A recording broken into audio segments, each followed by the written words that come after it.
কখনো যেন এই জাতীয় শক্তি মেইন স্ট্রিম না হতে পারে, আমরা সেই কাজটা করতে পেরেছি। তাদেরকে আমরা মেইন স্ট্রিম হতে দেই নাই। নারী বিরোধী যে শক্তিটা আছে সেটা অনেক বেশি উগ্রভাবে মাথাচাড়া দিয়ে উঠেছিল। আমাদের উপর চাপের আসলে কোনো শেষ ছিল না। জামাতে ইসলাম যাতে কখনো মেইন স্ট্রিম হতে না পারে সেই কাজটা আমরা করেছি। জামাতে ইসলামকে আমরা মেইন স্ট্রিম করতে দেইনি, মেইন স্ট্রিম হতে দেইনি। সৈয়দা রেজওয়ানা হাসানের উপদেষ্টা হিসেবে অ্যাজ এ অ্যাডভাইজার যেহেতু তিনি ছিলেন নির্বাচনের সময়, তার সেই বক্তব্যের মধ্য দিয়ে একটা বিষয় সুস্পষ্টভাবে প্রমাণিত হলো, জামাত এনসিপি জোট এই নির্বাচনে যে রাষ্ট্র ক্ষমতায় যেত সেটা 100% নিশ্চিত ছিল। এবং এই জামাত এনসিপি জোটকে এই নির্বাচনে রাষ্ট্র ক্ষমতায় যেতে দেওয়া হয়নি।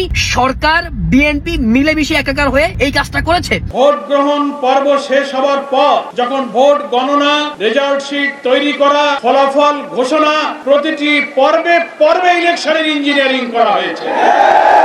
অতীতের নির্বাচনের চেয়ে এবারের নির্বাচনের ইঞ্জিনিয়ারিং এবং কারচুপির ধরনটাই ছিল একদম আলাদা। আসসালামু আলাইকুম ওয়া রাহমাতুল্লাহি ওয়া বারাকাতুহু। দেশ ও দেশের বাইরে দূর দূরান্ত থেকে ভিডিওটি যারা এই মুহূর্তে দেখছেন তাদেরকে অনুরোধ করব, দয়া করে পুরো ভিডিও সম্পূর্ণ ধৈর্য সহকারে দেখবেন। খুবই গুরুত্বপূর্ণ এবং অত্যন্ত ইম্পর্ট্যান্ট ভিডিও নিয়ে উপস্থিত হয়েছি আপনাদের মাঝে। প্রিয় দর্শক, সম্মানিত বন্ধুগণ, দর্শক শ্রোতা মণ্ডলী, সাবেক উপদেষ্টা রেজওয়ানা হাসানের একটি মন্তব্যকে ঘিরে এখন রাজনৈতিক অঙ্গন রীতিমতো তোলপাড়। হ্যাঁ, আপনারা ঠিকই শুনেছেন। সাবেক উপদেষ্টা অন্তর্বর্তীকালীন সরকারের সময় ধর্মীয় উগ্রবাদী শক্তিকে মূলধারায় আসতে দেওয়া হয়নি বলে মন্তব্য করেছেন সাবেক উপদেষ্টা সৈয়দা রেজওয়ানা হাসান। তিনি বলেন, সমাজে একটি শক্তি সবসময় নারীর সমান অধিকার ও ক্ষমতায়নের বিরুদ্ধে অবস্থান নেয়। সেই শক্তির একটি অংশ রাজনীতিতেও সক্রিয় থাকতে পারে। তবে আমাদের কাজ ছিল যাতে তারা মূলধারায় আসতে না পারে এবং আমরা সেই কাজটাই করতে পেরেছি।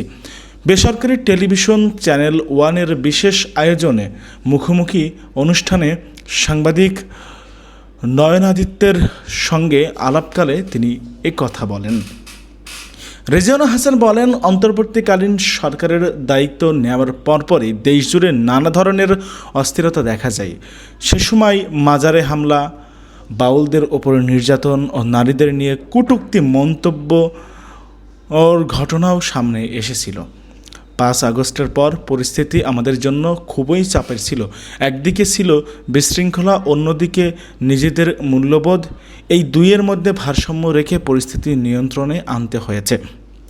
নারী বিদ্বেষী বক্তব্যের প্রসঙ্গে তিনি জানান, তার দীর্ঘ কর্মজীবনে এতটা নারী বিদ্বেষী ভাষা আগে শোনেননি তিনি। সামাজিক যোগাযোগ মাধ্যমেও শুধু নারী হওয়ার কারণে তাকে নানা আক্রমণের মুখে পড়তে হয়েছে বলে উল্লেখ করেন রেজওয়ানা হাসান। তিনি বলেন, অন্তর্বর্তীকালীন সরকারের সঙ্গে নারীদের কোনো বিরোধ নেই এবং বরং নারীর অধিকার রক্ষায় সরকার 2টি আইন করেছে। একটি পারিবারিক ক্ষেত্রে নারীর বিরুদ্ধে সহিংসতা এবং অন্যটি কর্মক্ষেত্রে সহিংসতা প্রতিরোধে। জেল থেকে উগ্রবাদীদের মুক্তি পাওয়ার অভিযোগ প্রসঙ্গে রেজওয়ানা হাসান বলেন, আইনি জটিলতার কারণে কিছু ক্ষেত্রে অনেকটা আটকে রাখা সম্ভব হয়নি। তবে সরকার বিষয়টি নিয়ে আলোচনা করেছে এবং পরিস্থিতি নিয়ন্ত্রণে পদক্ষেপ নেওয়া হয়েছে বলে জানান তিনি যে বক্তব্য দিয়েছে যে উগ্রবাদীদের মেইন স্ট্রিমে, ধর্মীয় উগ্রবাদী শক্তিকে মেইন স্ট্রিমে বা মূলধারায় আসতে দেওয়া হয়নি বা দেয়নি অন্তর্বর্তীকালীন সরকার, এই থেকে জামায়াত মনে করছে যে তাদেরকে উদ্দেশ্য করে এই বক্তব্যটি দেওয়া হয়েছে। জামায়াতের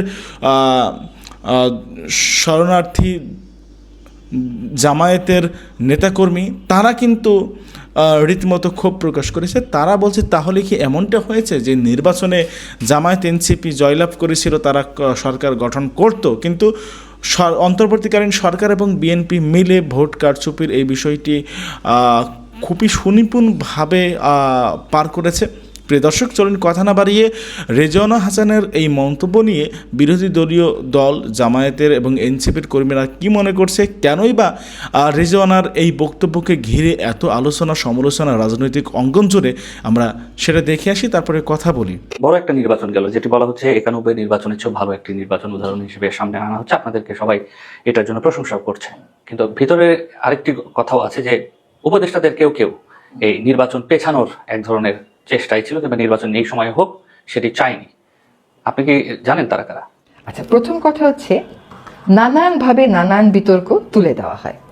প্রথমে একটা কাগজে লেখা হয়, সেই কাগজের মালিকানা কার ওটা আমি আর বলতে চাচ্ছি না। তারপরে সেটা নিয়ে তাদেরই অনুসারীরা কিছু ইউটিউব করেন, ওই কাগজে আর নামগুলো লিখে না, কারণ নামগুলো তো কেউ জানে না, নামগুলো তো আসলে এক্সিস্টই করে না। তারপরে ইউটিউবে এসে কিছু কিছু মানুষ বলা শুরু করে নাম হচ্ছে আপনি, উনি এবং উনি। তো এগুলোর আমরা কি উত্তর দেবো আপনি বলেন তো? আর এই প্রশ্নটা এখন কি আর কোনো কারণে প্রাসঙ্গিক রয়েছে? এটা তো সম্পূর্ণ অপ্রাসঙ্গিক রয়েছে।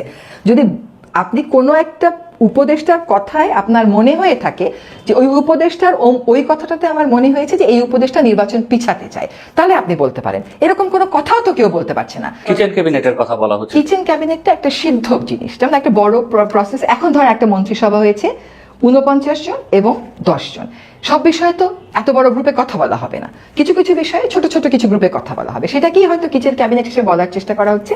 একজন উপদেষ্টার এই বক্তব্যটা আমি শুনেছি, কিন্তু উনি আবার বলেছেন যে উনি ওরকম কোনো মিটিংয়ে কখনো যাননি, কাজে উনি বলতে পারেন না যে ওইরকম মিটিং ওখানে কারা ছিল। তো এটা খুব একটা ভেগ কথা হলো না? এটা আমার মনে হয় যে আরেকটু দায়িত্ব নিয়ে বা একটু স্পষ্ট করে বললে হয়তো ভালো হতো। এবং তাকে ডাকাও হতো না, এটাও বলেছে। কোন বিষয়ে তাকে ডাকা হতো না? নৌ পরিবহন বিষয় সংক্রান্ত কোনো মিটিংয়ে তাকে ডাকা হয়নি এমন হয়েছে? শ্রম সংক্রান্ত কোনো মিটিংয়ে তাকে ডাকা হয়নি এমন হয়েছে? তা তো হয় নাই। সবাইকে তো সব বিষয়ে ডাকা হবে না। আমার পরিবেশ বিষয়ে আমাকে প্রয়োজন হলে ডাকা হতো, প্রয়োজন না হলে ডাকা হতো না। বিষয়টা কি এরকম যে হচ্ছে কিছু উপদেষ্টা যারা হচ্ছে সকল সিদ্ধান্তেই থাকতেন, আর কিছু উপদেষ্টা আছেন যারা তাদের মন্ত্রণালয়ের সিদ্ধান্তগুলোতে, তাদের এরিয়ার সিদ্ধান্তগুলোতেই থাকতো? এটাকে কি কিচেন ক্যাবিনেট বলা হচ্ছে, যারা সমস্ত মিটিং এ থাকতো? আইন, নীতি, পলিসি সংক্রান্ত সকল সিদ্ধান্তই কিন্তু আসলে ক্যাবিনেটে হতো, কাজে সেখানে সকলেই থাকতো।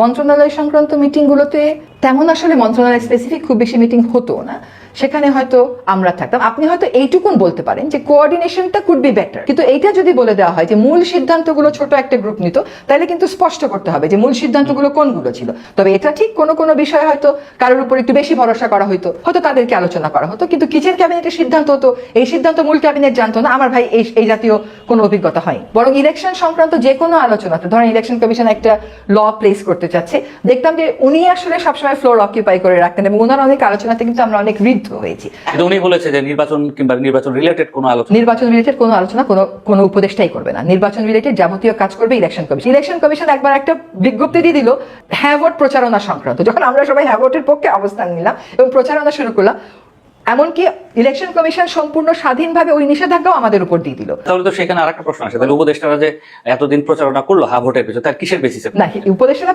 প্রচারণা কেন করতে পারে এটা আমরা বলে বুঝিয়েছি, কারণ বিশ্বের অনেক দেশেই সরকারগুলো যখন একটা গণভোট হয় সেটার পক্ষে অবস্থান নেয়, এটা নিয়ে খামাখা জলঘোলা করার কোনো সুযোগ। দ্বিতীয়ত হচ্ছে আমরা যেটি দেখলাম যে আপনারা যখন 5 আগস্টের পর আপনারা ক্ষমতায় আসলেন, 8 আগস্টে, তারপর সবচেয়ে বড় চ্যালেঞ্জ ছিল মব সারা দেশে বিভিন্ন ফরম্যাটে।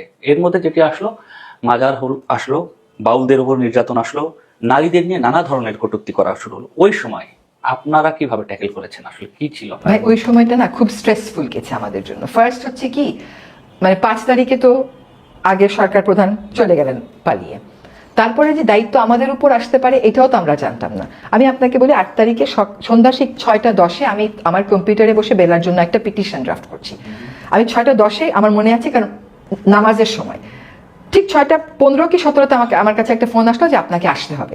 আমরা কেউই তো নিজেদের প্রতিষ্ঠানও গুছিয়ে যাওয়ার সুযোগটা পাইনি। দেখেন, এইগুলো আমরা যারা অন্তর্বর্তী সরকারে ছিলাম, আমাদের সারা জীবনের স্ট্যান্ডের এগেইনস্টে এই কাজগুলো হচ্ছিল, ফলে আমাদের জন্য এগুলা এক্সট্রা প্রেশার ছিল, এক্সট্রা স্ট্রেস ছিল। একদিকে হচ্ছে মূল্যবোধের চাপ যেটা আমরা নিজেরা ধারণ করি, আরেকদিকে হচ্ছে বিদ্রোহের বা বিশৃঙ্খলার চাপ। এই দুটোকে আমাদের ব্যালেন্স করে পরিস্থিতিগুলো নিয়ন্ত্রণে আনতে হচ্ছে। আপনি নারীদের ব্যাপারে কটূক্তি বলবেন, আমি আমার 31 বছরের কর্মজীবনে, মানে 2024-এর অগস্ট পর্যন্ত বলছি, এইরকম নারী বিদ্বেষী বক্তব্য শুনিনি। এখন দেখবেন আমার যে কোনো রিলের নিচে কত জঘন্য ভাষায়, শুধুমাত্র আমি নারী হওয়াতে আমাকে ওভাবে অ্যাটাক করে কথা বলে। সমাজে যে এরকম একটা গোষ্ঠী আছে যারা নারীর সমান অধিকারের বিরুদ্ধে সবসময়ই কথা বলে, এটা আমরা ভুলে গেলে চলবে না। এই গোষ্ঠী কিন্তু এমন না যে নতুন করে উত্থান হয়েছে। আপনি 1/11 সরকারের কথা মনে করেন, তত্ত্বাবধায়ক সরকার, তার আগেও কিন্তু মনে আছে যে এর আগের বিএনপি সরকারের সময় নারী নীতিই গোপনে বদলে দেওয়া হয়েছিল। সো এই শক্তি কিন্তু সবসময় সমাজে আছে। আমাদের সময় যেটা হয়েছিল যে তারা বিশৃঙ্খলা করেছিল এবং এক পর্যায়ে কিন্তু তারা ক্ষমা চেয়েছে। যখন নারী নেতৃবৃন্দ চিঠি লিখেছে, লিগ্যাল নোটিশ দিয়েছে এবং সরকারও তাদের সাথে কথা বলেছে, সে পর্যায়ে কিন্তু তারা ক্ষমা চেয়েছে। ক্ষমার ভাষা গ্রহণযোগ্য কি গ্রহণযোগ্য না সেটা ভিন্ন কথা। একটা জিনিস মনে রাখতে হবে যে অন্তর্বর্তী সরকারের সাথে নারীবাদের কোনো বিরোধ নাই। নারী বিরোধী যে শক্তিটা আছে সেটা অনেক বেশি উগ্রভাবে মাথাচাড়া দিয়ে উঠেছিল। আমরা নারীর সংস্কার কমিশনের রিপোর্ট তো গ্রহণ করেইছি। আমাদের যদিও সময় খুব কম ছিল, তারপরেও আসলে পারিবারিক ক্ষেত্রে নারীর উপর যে সহিংসতা হয়, কর্মক্ষেত্রে যে সহিংসতা হয়, সেটার ব্যাপারে দুটো আলাদা করে আইন করে নিয়েছি। এখন যদি হয় যে সম্পত্তিতে নারীর সমান অধিকার, এইটা আসলে একটা পলিটিক্যাল কনসেনসাস বিল্ডিং এর বিষয়। অন্তর্বর্তীকালীন সরকার কোনোভাবে উগ্রবাদী যারা আছেন তাদেরকে সুযোগ দিচ্ছেন কিনা তার বড় কয়েকটি উদাহরণও তারা আনতে চান, কিংবা ওই সময় আপনিও জানেন আসছে যে জেল থেকে অনেক জঙ্গি ছাড়া পেয়ে গেছে, যারা একদমই উগ্রবাদী যাদের চিহ্নিত তাদেরকে ছেড়ে দেওয়া হয়েছে, তারা মাঠে ঘোরাফেরা করতে পারছে। আমাদের উপর চাপের আসলে কোনো শেষ ছিল না। কিন্তু কথা হচ্ছে কি জানেন, আমাকে একটা প্রশ্নের উত্তর দেন তো, অন্তর্বর্তী সরকারের কি লাভ উগ্রবাদীদের সাথে সখ্যতা করে? একটা লাভ দেখাতে হবে তো। অন্তর্বর্তীকালীন সরকারের কোন উপদেষ্টাটা তার জীবনের কোনো কর্মকাণ্ডে এটা বুঝিয়েছে যে আমরা না আসলে উগ্রবাদের পক্ষে? এটা তো না। এটা নানা ওই যে রাজনৈতিক ব্যাখ্যা হয়তো, নানান রকম ব্যাখ্যা খুব সহজেই টেনে ফেলা যায়। ফলে এটা সত্য কথা যে অনেককে আটকে রাখা যায়নি, তার কারণ হচ্ছে যেমন শীর্ষ সন্ত্রাসী, এটা কেবল কিন্তু উগ্রবাদীদের ক্ষেত্রে প্রযোজ্য না, শীর্ষ কিছু সন্ত্রাসীও মুক্তি পেয়ে গেছে। এটা নিয়েও আমরা মিটিং করেছি, কথা বলেছি যে এখন এটার ফলটা কি হবে। আইন শৃঙ্খলাতে এমনিতেই এত নাজুক অবস্থা, ফলে সেখানেও কিন্তু পরবর্তীতে আমরা ব্যবস্থা নিয়েছি। একটা শক্তি আছে, সেই শক্তি এর আগেও নারী নীতি বদলে দিয়েছে। হ্যাঁ, সেই শক্তি আমাদের সময়ে কোনো নীতি বদলাতে পেরেছে যেটা নারী শক্তির একটা পার্ট এখন, সেই শক্তির একটা পার্ট, সেটা সেই শক্তির একটা পার্ট যদি বিরোধী দল হয়েও থাকে, আমার এবং আপনার কাজ হবে তাদের রাজনীতির যেটুকুন অংশ নারীবাদের, নারীর ক্ষমতায়নের, নারীর সমান অংশগ্রহণের বিরুদ্ধে, সেইটুকুন নিয়ে কাজ করা। কখনো যেন এই জাতীয় শক্তি মেইন স্ট্রিম না হতে পারে, আমরা সেই কাজটা করতে পেরেছি। তাদেরকে আমরা মেইন স্ট্রিম হতে দেই নাই। রাষ্ট্রপতি শাহাবুদ্দিন থাকুক, উনি এটি অন্তর্বর্তীকালীন সরকার চাইনি, এরকম কি?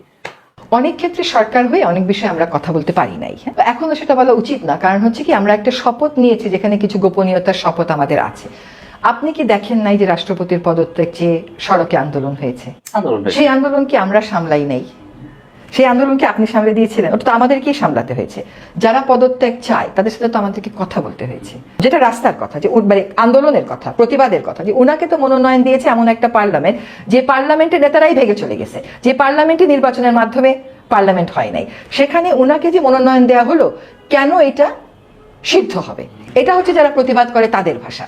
সংবিধানের ভাষা তো তা না। সংবিধান মেনে তো আর গণ আন্দোলন হয় না। সংবিধান মেনে ক্ষমতা নিয়েছিলেন, সংবিধান। একটা কথা শুনে, সংবিধান মেনে আমরা নিয়েছি এবং আমরা যতটুকু সম্ভব সাংবিধানিক যতটুকু সম্ভব ধারাবাহিকতা রেখেছি। তাহলে এই প্রশ্ন এখন অপ্রাসঙ্গিক যে আমরা চাইনি। আমরা যদি চাইতাম তাহলে অনেক কিছু হতে পারতো, কিন্তু আমরা এখানে রাজনৈতিক দলগুলো কি চায় সেটা বুঝবার চেষ্টা করেছি, প্রতিবাদী শক্তিও কি চায় সেটাও বুঝবার চেষ্টা করেছি। কিন্তু আমরা চাইনি যে এমন একটা ক্রাইসিসে আমরা যাই যেটা এক্সিস্টিং ক্রাইসিসটাতে আরেকটা কিছু পয়েন্ট আমাদের, সেটা মিনিমাইজ করার পার্ট হিসেবে কি আপনারা ওই যে রাষ্ট্রপতির ছবি নামিয়ে ফেলা বিভিন্ন এমবেসি থেকে, প্রতিষ্ঠান থেকে, এটা অংশ ছিল? এটা তো উনি বলেন, কিন্তু উনি তো নাম বলেন না। মানে আমাদের বিরুদ্ধে যেহেতু আর কোনো বদনামি দেখাতে পারছে না, ঘুরে ফিরে এই সমস্ত বিতর্ক, এটা বিতর্কেরই বা কি আছে? আমি জানি সংবিধানের 4 ক অনুচ্ছেদে সকল সরকারি অধিদপ্তরে একটা করে ছবি থাকার কথা, সেই ছবিও তো এখনো পর্যন্ত কোথাও কাউকে টাঙ্গাতে দেখি নাই। মানুষ তো প্রধানমন্ত্রীরা পদত্যাগ দাবি করতে পারে না? আমি বলতে পারি না আমি এই মন্ত্রীর পদত্যাগ চাই, আমি প্রধানমন্ত্রী মানি না, প্রধান উপদেষ্টা মানি না, আমরা বলিনি। সেটা বললে কি হচ্ছে আইনি ব্যবস্থা নেওয়া হয়েছে না? আগের সময় যখন নেওয়া হয়েছে আইনি ব্যবস্থা তো না ভাই, গুম করে দেওয়া হয়েছে, আয়না ঘরে নেওয়া হয়েছে, নদীতে লাশ ভেসে উঠেছে। বিশ্বের সকল দেশেই প্রধানমন্ত্রীর পদত্যাগ চাওয়া যায়, বিশ্বের সকল দেশেই রাষ্ট্রপতির পদত্যাগ চাওয়া যায়, মন্ত্রীর পদত্যাগ চাওয়া যায়। তাতে কি আমারও তো পদত্যাগ চেয়েছে, আমাদের জাহাঙ্গীর ভাইরও তো পদত্যাগ চেয়েছে। সেটার জন্য সাংবিধানিক সংকট কেন তৈরি হয়েছে? আনিস আলমগীর আর হচ্ছে একে যে গ্রেফতার করা হলো তাদেরকেও তো একই গ্রাউন্ডে গ্রেফতার। শুনে, আনিস আলমগীর সাহেবকে সাংবাদিক হিসেবে গ্রেফতার করা হয়েছে তা না, তাহলে আপনিও তো প্রশ্ন করতেছেন আপনাকে তো গ্রেফতার করা হয়নি। আমি তো ওনার মতো সাহসী প্রশ্ন করতে পারি। আপনি আমাকে যে প্রশ্নগুলো করছেন, এখন আপনি নাই তো ক্ষমতায়। শোনেন, আমি নাই, কিন্তু ক্ষমতায় যারা থাকে তারা কিন্তু সবসময় প্রশ্নগুলো চিহ্নিত করে রাখে। কত টাকা দেশের বাইরে পাঠিয়েছেন? ও, আমি কত টাকা পাঠিয়েছি তো আমি জানি না, তবে আমি শুনেছি আমি নাকি আমার আপন বোনের মাধ্যমে পাঠিয়েছি, তো আমার তো আপন কোনো বোনই নাই। এখন শোনেন, বাট এটা তো যদি কেউ দুর্নীতির অভিযোগ তোলে, গ্রহণযোগ্য যদি কোনো অভিযোগ তোলে, তাহলে এটার অনুসন্ধান হবে। আমার তো কখনোই কোনো বাধা নাই। অনুসন্ধান করে যদি টাকাটা না পাওয়া যায় তাইলে কি হবে সেটার উত্তর কিন্তু আমাকে দিতে হবে। দেখেন, এগুলো হচ্ছে কি, যখন আর কোনোভাবেই আপনি কাউকে প্রশ্নবিদ্ধ করতে পারছেন না, ওই উদ্দেশ্যটাকেই মাথায় নিয়ে করে যে এর ব্যাপারেও সমাজে একটা সন্দেহ ছড়াই দিলাম। কিন্তু মানুষকে আমি অনুরোধ করবো যে এটা কারা ছড়াচ্ছে, এইটা যদি আপনারা চিন্তা করে দেখেন তাহলে আপনারা এই প্রশ্নের উত্তর পেয়ে যাবেন। ভোট গ্রহণ পর্ব শেষ হওয়ার পর যখন ভোট গণনা, রেজাল্ট শিট তৈরি করা, ফলাফল ঘোষণা, প্রতিটি পর্বে পর্বে ইলেকশনের ইঞ্জিনিয়ারিং করা হয়েছে। অতীতের নির্বাচনের চেয়ে এবারের নির্বাচনের ইঞ্জিনিয়ারিং এবং কারচুপির ধরনটাই ছিল একদম আলাদা। ওনারা ভেবেছিলেন জনগণ ভোটাররা হয়তো বুঝতে পারবে না, ভোটাররা তো ভোট কেন্দ্রে গেল, ভোট তো দিল, কিন্তু কামটা কখন সারা যায় দক্ষ ইঞ্জিনিয়াররা সেই ইঞ্জিনিয়ারিংটা ঠিক মতোই করেছে।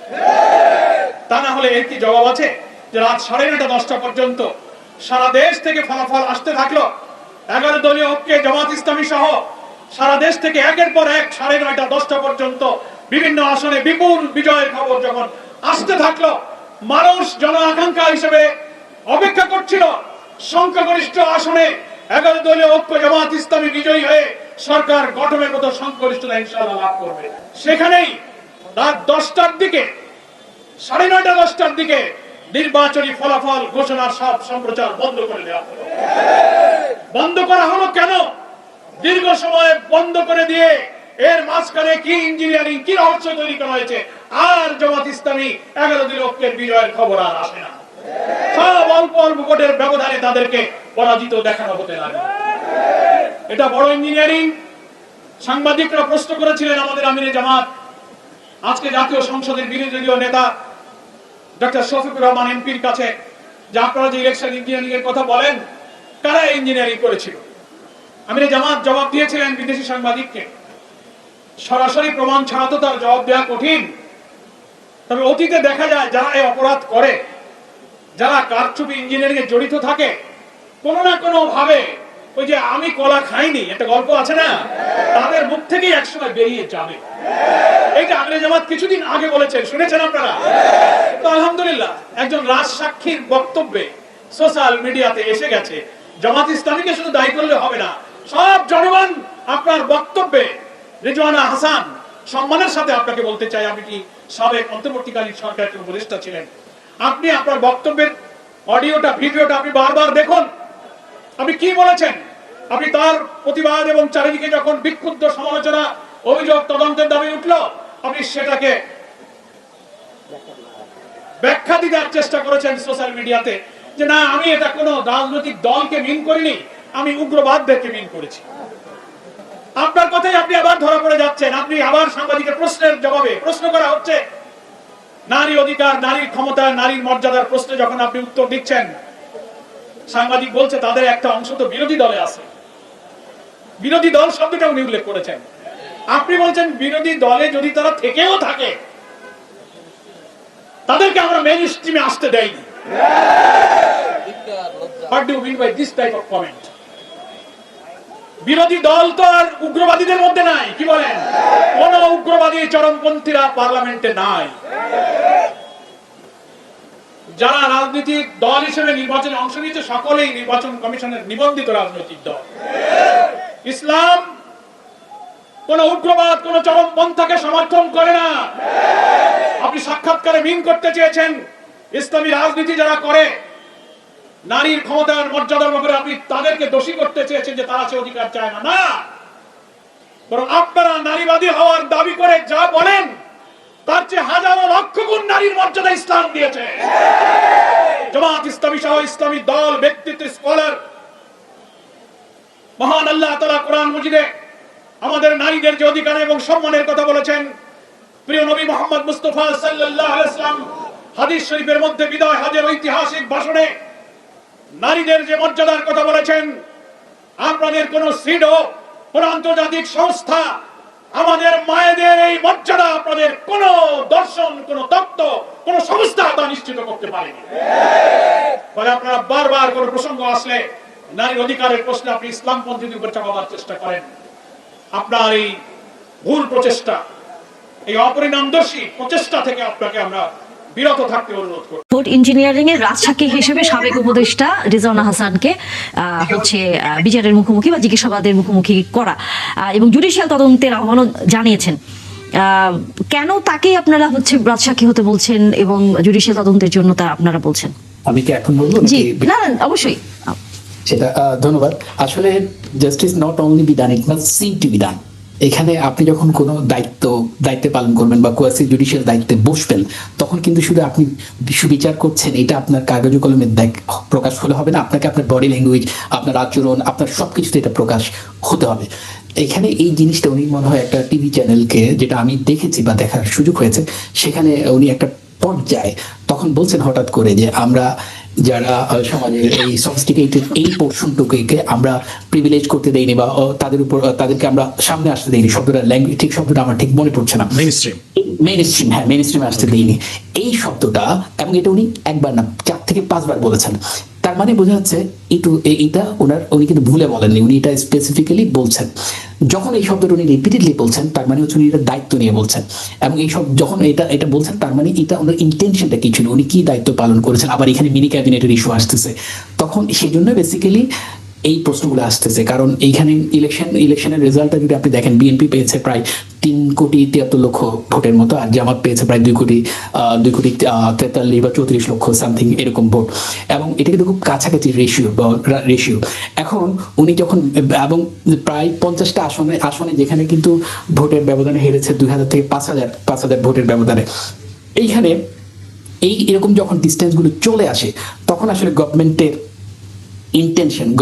পেছনের গল্পগুলো আসলে যখন এভাবে হঠাৎ করে মুখ ফসকে চলে আসে, তখন আসলে তো অবশ্যই বিরোধী দল এটার ব্যাপারে কনসার্ন রেজ করবেন। এখন কনসার্ন রেজ করার জায়গা কোথায়? দুটো। একটা হচ্ছে তারা অলরেডি মামলা করছেন, ইলেকশন ট্রাইব্যুনালে মামলা করছেন, যেটা হাইকোর্টে একটা বেঞ্চ দেওয়া হয়েছে, সেখানে মামলা অলরেডি করছেন, বেশ কয়টা মামলা হয়েছে, বিএনপিও করছে, জামাতও করছে। এবং আর কি পথ খোলা আছে, কারণ এখন অফিসিয়ালি ফোরাম আর নেই, যে আরেকটা ফোরাম ছিল ইলেকশন কমিশনকে লিখিত জানানো, সেটা টাইম চলে গেছে। এখন সেজন্য জুডিশিয়াল তদন্তের কথা বলছে, এবং উনি যেহেতু স্পেসিফিক্যালি অ্যাডমিট করেছেন আমরা দেইনি বারবার করে বলছেন, তার মানে হচ্ছে উনি এখানে কোনো একটা কিছু জানেন যেটা ওনার কাছে ওনার বলা উচিত, এবং তার জন্য জুডিশিয়াল তদন্তের কথা বলা হচ্ছে। আমি মনে করি একটা তদন্ত হওয়া উচিত, কারণ না হলে এই জিনিসটা, আমি রেজওয়ানা আপাকে যদি জানি, উনি একজন দায়িত্বশীল মানুষ, এবং উনি যথেষ্ট দায়িত্ব নিয়ে কথা বলেন, এবং উনি বেলার যেহেতু একজন রিপ্রেজেন্টেটিভ, এবং সবসময় দেখেছি তাকে বিভিন্ন জনস্বার্থমূলক কাজগুলো করতে। আমি মনে করি উনি একটা প্রপার এক্সপ্লেনেশন দেবেন। যদিও একটু আগে একটা এক্সপ্লেনেশন ওরা দেখছিলাম, উনি বলছেন একটা বিষয়ে প্রশ্ন করতে গিয়ে আরেকটা প্রশ্নের সাথে এটা গুলিয়ে ফেলে ওনাকে মিসলিড করা হচ্ছে। কিন্তু যদি ভিডিওটা দেখা হয়, একবার না বারবার করে দেখা হয়, তাহলে কিন্তু সেখানে কিন্তু এই গুলিয়ে ফেলার ইস্যুটা কিন্তু প্রকাশ পায় না। সেখানে প্রকাশ পায় যে ওনাদের প্ল্যানটুকু, যে প্ল্যানটুকু বেসিক্যালি, মানে আপনারা বলতে চাচ্ছেন যে নির্বাচনের ভোট ইঞ্জিনিয়ারিং এর ক্ষেত্রে প্ল্যান ওয়েতে আসলে এই কাজটা করা হয়েছে, এবং সেখানে গেল সরকারের উপদেষ্টা জড়িত, এরকম ভাবে কি আপনারা মনে করছেন? সেটাই তো জামাত তো সেটাই বলছে, এবং চৌধুরী মনি, আপনার কাছ থেকে যদি মন্তব্য নেই, কারণ বিএনপি কে বারবারই জামাত বলে আসছে তারা ভোট ইঞ্জিনিয়ারিং করে জিতেছে। কথা বলি, জি, রিদওয়ানা হাসান বিএনপি করে না, সে বিএনপি ঘরানার না। সে যতগুলো কাজ করেছে বিএনপির পক্ষে কখনোই একটা কাজও যায় নাই, এবং এটা তার নিজস্ব ব্যাপার। সে কি বলেছে, কোন নারীদের ব্যাপারে কি বলেছে, সেটা তার নিজস্ব ব্যাপার। আমি শুধু এইটুকু বলবো, গত সরকার ইন্টারিম গভর্নমেন্ট যে কাজগুলো করেছেন, সেগুলো কিন্তু আজকের যারা বিরোধী দল তাদের পক্ষের কাজই সব করেছেন। প্রশাসন দখল করা, তাদের হয়ে সরকার কাজ করেছেন। এনসিপি কে একটা জুড়ে দেওয়া, তাদের হয়ে সরকার কাজ করেছেন। এবং বিভিন্ন সময় এই যে সংস্কারের যে জিনিসগুলো মানে কঠিন আবদার বলা যায়, সরকার তাদের সব আবদার গুলো মিটিয়েছেন সময়ে অসময়ে। তাহলে সরকার যদি আজকে এই কথা বলেন, তাহলে তাদের সাথে সরকারের কি সম্পর্ক, তারাই এটা বুঝবেন। এটা তো বিএনপির কোনো হেডেক নাই। এমন না যে বিএনপির জন্য সরকার বিরাট কিছু করে ফেলেছে, বরং সরকার, আপনি দেখেন, সরকার সব ক্ষেত্রে বিএনপির জন্য হুমকির মতো দাঁড়িয়েছিল। জামাতে ইসলাম যাতে কখনো মেইন স্ট্রিম হতে না পারে, সেই কাজটা আমরা করেছি। জামাতে ইসলামকে আমরা মেইন স্ট্রিম করতে দেইনি, মেইন স্ট্রিম হতে দেয়নি। সৈয়দা রেজওয়ানা হাসান, বন এবং পরিবেশ মন্ত্রী, জুলাই বিপ্লবের ফসল হিসেবে যিনি উপদেষ্টা হয়েছিলেন। আমাদের লড়াইটা ছিল গত 16 বছর হাসিনার মেকানিজমের বিরুদ্ধে। হাসিনা ভোট ডাকাতি করে, ভোট লুট করে, মিডনাইটের ইলেকশন করে, আমি ডামির নির্বাচন করে রাষ্ট্র ক্ষমতায় এসেছিল। অর্থাৎ আমরা চেয়েছিলাম এই নির্বাচনে যেই দলটা রাষ্ট্র ক্ষমতায় আসবে, সেই দলটা জনগণের ভোটে নির্বাচিত হবে, জনগণের ভোটে তারা ক্ষমতায় আসবে। সৈয়দা রেজওয়ানা হাসানের উপদেষ্টা হিসেবে অ্যাজ এ অ্যাডভাইজার তিনি ছিলেন নির্বাচনের সময়। তার সেই বক্তব্যের মধ্য দিয়ে একটা বিষয় সুস্পষ্টভাবে প্রমাণিত হলো, জামাত এনসিপি জোট এই নির্বাচনে যে রাষ্ট্র ক্ষমতায় যেত সেটা 100% নিশ্চিত ছিল, এবং এই জামাত এনসিপি জোটকে এই নির্বাচনে রাষ্ট্র ক্ষমতায় যেতে দেওয়া হয়নি, সরকার বিএনপি মিলেমিশে একাকার হয়ে এই কাজটা করেছে। যেটা রেজওয়ানের বক্তব্যে এসেছে যে তারা রক্ষণশীল কনজারভেটিভ জামাত ইসলামীকে তারা মেইন স্ট্রিম হতে দেয়নি, অর্থাৎ জামাতের সাথে যে দলগুলো ছিল এনসিপি, এই আপনার জামাতে ইসলাম সহ 11 দলীয় যে জোটগুলো ছিল তাদেরকে মেইন স্ট্রিম হতে এই সরকার দেয়নি। রেজওয়ানা হাসান মেকানিজম করে, প্রফেসর ইউনুস মেকানিজম করে বিএনপিকে রাষ্ট্র ক্ষমতায় নিয়ে আসছে। আমরা ধিক্কার জানাই, আমরা আপনাদেরকে নিন্দা জানাই যে জনগণের ভোট নিয়ে আপনারা এই রকমের তুচ্ছতাচ্ছিল্য করলেন এবং খেলা খেললেন। আমরা চাই না জামাত এবং এনসিপি মিলে দেশটাকে অস্থিতিশীল করতে। আমরা চাইলে একদিন লাগবে আমাদের এই দেশটাকে অস্থিতিশীল করতে, এবং বিএনপির এই রাষ্ট্র চালানো আগামী 5 বছর রাষ্ট্র পরিচালনা করা বিএনপির জন্য it will be so difficult যদি এই রেজওয়ানা হাসানের বক্তব্যকে ধরে নিয়ে খালি জামাত আর এনসিপি মাঠে নামে। বিএনপির জন্য রাষ্ট্র পরিচালনা করা কঠিন হয়ে যাবে। তো এই ধরনের বক্তব্যগুলো নিন্দনীয়, এবং এর মধ্য দিয়ে জামাত এনসিপির সাথে যে প্রতারণা করা হয়েছে, পুরো রাষ্ট্রযন্ত্র যে প্রতারণা করছে। কারণ আমরা দেখেছি যখন নির্বাচনের ফলগুলো আসতে শুরু করে সব জায়গায় এনসিপি এবং জামাত 11 দলীয় জোটের জয় জয়কার ছিল। হঠাৎ করে ফল ঘোষণা বন্ধ হয়ে গেছে। নাসিরউদ্দিন পাটোয়ারির আসনে, আল্লামা মামুনুল হকের আসনে, ইভেন ডাক্তার খালিদুজ্জামানের আসনে যখন রেজাল্টগুলো আসতেছিল প্রত্যেকটা সেন্টারে তারা জয়লাভ করছে। হঠাৎ করে তাদের ফল ঘোষণা বন্ধ হয়ে যায় এবং অ্যাজ এ রেজাল্ট যখন পূর্ণাঙ্গ ফল ঘোষণা করা হয় তারা ফেল করে। তো এই মেকানিজম আমরাও বুঝতে পারছি, পুরো বাংলাদেশের মানুষ বুঝতে পারছি কিভাবে করা হয়েছে। কিন্তু একজন অ্যাক্টিং অ্যাডভাইজার হিসেবে তিনি যখন দায়িত্ব পালন করছে, তার অধীনে নির্বাচন হয়েছে এবং তার কাছে জনগণ, তিনি যখন এই কথাগুলো বলেন এটা আমাদেরকে দুঃখ দেয়, কষ্ট দেয় যে কত কষ্ট করে 2000 মানুষের জীবনের বিনিময়ে, হাজার হাজার মানুষের পঙ্গুত্ব হওয়ার বিনিময়ে নতুন বাংলাদেশ পাইছিলাম। সেই বাংলাদেশে এই ধরনের ঘটনাগুলো ঘটছে, দুঃখজনক, নিন্দা জানিয়ে রাখছি। প্রিয় দর্শক, আপনারা দেখতে পারলেন, ব্যক্তিগত মতামত অবশ্যই কমেন্টে উল্লেখ করে যেতে পারেন। আপনারা কি জানাবেন, আপনাদের মতামত কি, আপনারাও কি এক বিষয়ে মনে করছেন? এখানে সৈয়দা রেজওয়ানা হাসান যে মন্তব্য করেছেন, যে বক্তব্য রেখেছেন, সেই বক্তব্য মন্তব্যকে ঘিরে আপনাদের কিছু বলার থাকলে অবশ্যই স্পষ্ট করবেন কমেন্টে আপনাদের বক্তব্যটা। আপনারা কি বলতে চান? সাম্প্রতিক সামাজিক যোগাযোগ মাধ্যমে এখানে যেই ভিডিওটি ছড়িয়ে পড়েছে রেজওয়ানা হাসানের, তো এই ভিডিওতে কিন্তু এটা স্পষ্ট হয়ে যাচ্ছে যে এক পর্যায়ে জামায়াতকে বাধাই দেওয়া হয়েছে, জামায়াতকে ক্ষমতায় আসতে একটা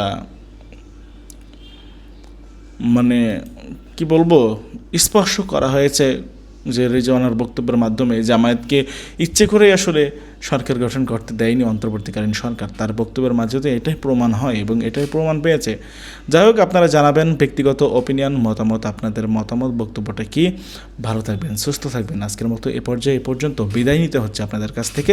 দেখা হবে হয়তো আরও অন্য কোনো একটা ভিডিওতে। সে পর্যন্ত আল্লাহ হাফেজ।